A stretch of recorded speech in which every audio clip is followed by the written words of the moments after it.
in Theresienstadt, when you asked me for it, that was the hardest to overcome a night. Because I came from Prague, from a country, even Hitler was there, but it's still a democracy. They lived there, I worked there, and they didn't bother them to store. The Czechs didn't bother you, they sold you, one didn't tell you, Jewish people, you're not allowed to, they let you, and all of a sudden you came to Theresienstadt, and you didn't know what hit you.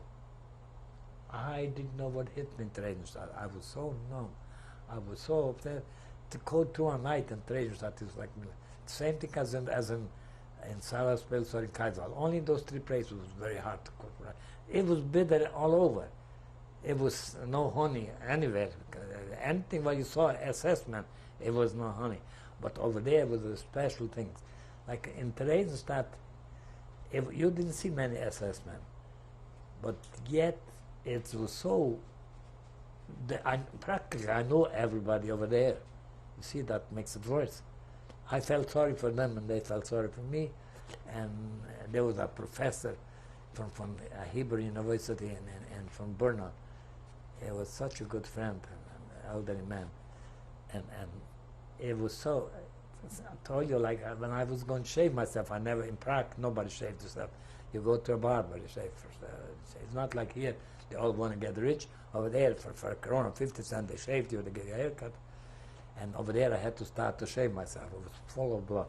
And here, I'm afraid to the Germans, when I see blood right away, they're eliminated. It was so, when you came to Theresienstadt,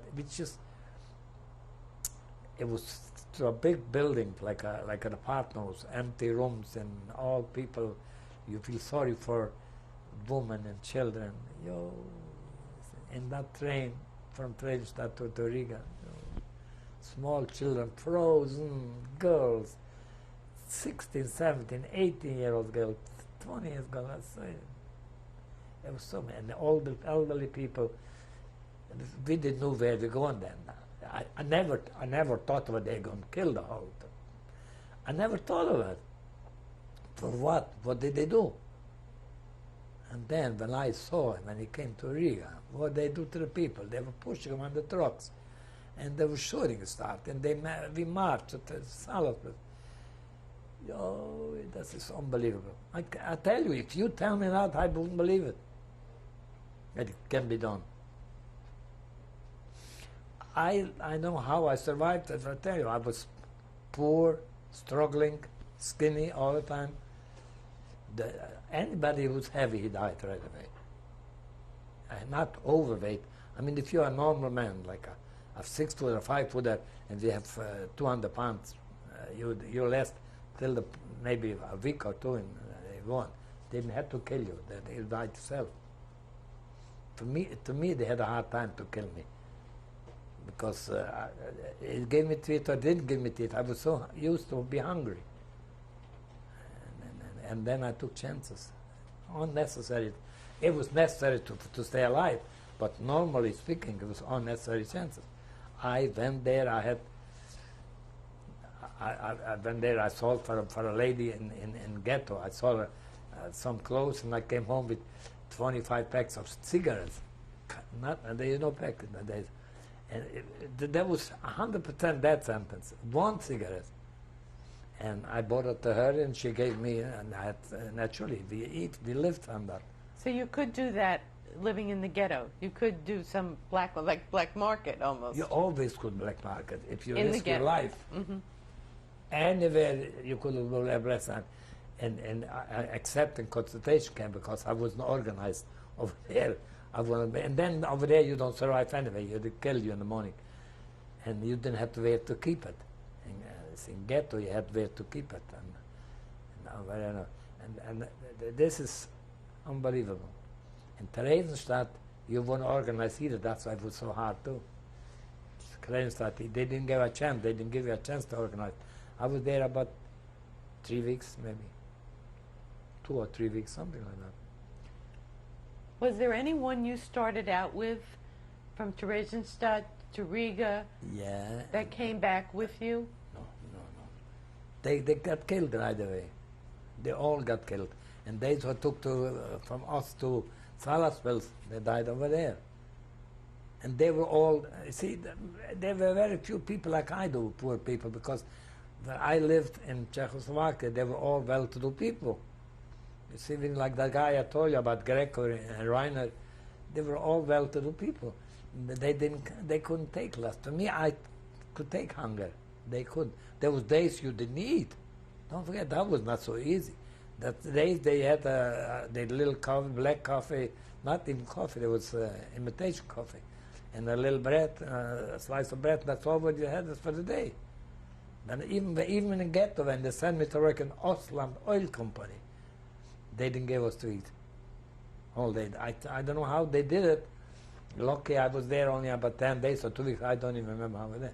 I don't know how they did it. That's why people dropped out. They didn't last long. Till I come to the Heeresverwaltung. Till it took about a month till the guy, the sharp townmeister, noticed that when he had 22 non-Jewish cabinet makers, and he noted that that only me, I can take care of it, what they need to do. And the tools, they gave us in the warehouse everyday tools, and I had to sign it. The worst thing is I took a chance, lax, in the military barracks. And soldiers are soldiers. I mean, they break things. They don't care. They get wrong. They break things. They weren't afraid. That was army. There was no SS. And they don't care. The army is not going to shoot them, and the SS has nothing to do with them. But they have to fix up the doors and the windows, and I need locks. And the guy, they was wondering, but one thing is, the Polak didn't have to know, but the Russian boys, the Russian boys are Riga, not Jewish. They told me they need 12 lakhs, order 14 lakhs. For 2 lakhs, I'll give you a little food for a whole week. And I did it. I took a chance. And when they came to check on the doors, they didn't know much about it. But because next day they broke again a lakh, the soldiers, you know. They didn't know that. But I took a chance. I took a chance. Even they should squeal at me. But the Russian boy, he took me home once. The Russian boy, he lived next to the, because you see, where I worked, the barracks, they weren't there. They had to take me with a horse and buggy or sometimes with a truck. And doors, we made doors and windows, and we had to take there. Over there, it takes 1.5 hours away. This is in the Rigo ghetto. In Rigo ghetto, yeah. Till I get myself there, over there. Before, if I wouldn't get there, I would die. I should say, listen, how long could you last? But over there, you get me. And then for a lakh, I gave it to eat for 2 weeks. You couldn't get a lakh nowhere in the whole town. And I gave him 2 lakhs, and it was a big deal. And then in the what do you call that, in the army barracks, those guys, they couldn't care less. They were drunk. They had thought that they want to eat, they give you to eat. And only the SS was some member. The army barracks, they couldn't care less what you do. You fix a door, and next day morning, they got drunk, and they but they know, listen, the Germans, when they're going bombardment, they know they send him to the Russian front. They know he'll be dead tomorrow. They lost a lot of Germans over there. But that's why I say but the hardest thing was in Theresienstadt. 3 things that I had very hard. Theresienstadt and Salasville and in Kaiserwald. There was 3 things in Kaiserwald. I don't know how people survived. If anybody survived from Kaiserwald. It was so miserable. In the morning, 3 o'clock in the morning, before you start out, and they stay there with canes, like this, really, and the bots and the guns, by the SS. And that, before you run out, they knock you, they hit you over the head. You fall down, and they let you lay there. It was 42 below zero. Boy, it's cold weather. And they have to take off your shirt, and you have to wash, and run right away in the barrack. They'll give you right away that hot, they call it coffee, and boom, out to work. In the dark, at winter, in the dark. I don't know how they look. I tell you something. I really don't know. That guy, when I was pushing those cars, the little cars, and the guy came to me, the SS guy, I never thought of that Frank is there. Frank is there. And they took me to the Hamburger, the tradesman over there, and Frank was there. He says, Frank told me, see, I paid you back. You did to me good over there in ghetto, and I'll do you good. I did good to people if I could anywhere. I'm still doing it. All my life I've been doing it. All my life I've been doing it. I always prefer more people than prefer myself sometimes. But I was like that all the time. And somehow, sometimes it helps. Frank did me, and that murderer, Sauer. Now also through Frank. I would be never there if not Frank. He looked like heaven maker, everybody was afraid. To look at him, you were afraid. He didn't mingle between people. You didn't see him at all. He never came out. You didn't see him at all. He was ordering around to kill people. He never come between people. Even when they sent me, took me out the truck, he wasn't there. He wasn't there. And that's why I say that only because of Frank, I was in that shop at that time, when they called for a cabinet maker, and the others were afraid of him. They saw him and they know who he is. Everybody was afraid of him. It's the same thing as any regular man. See Eisenhower over there. They wouldn't even dare to look at him. I mean, after all, and Eisenhower didn't kill people, but he killed people. He ordered him. He talked so nice, the son of a gun. He talked so nice. If you think he's an angel, if he talked to you. And he's the head of so many people to kill. He has a million people to kill. That's it.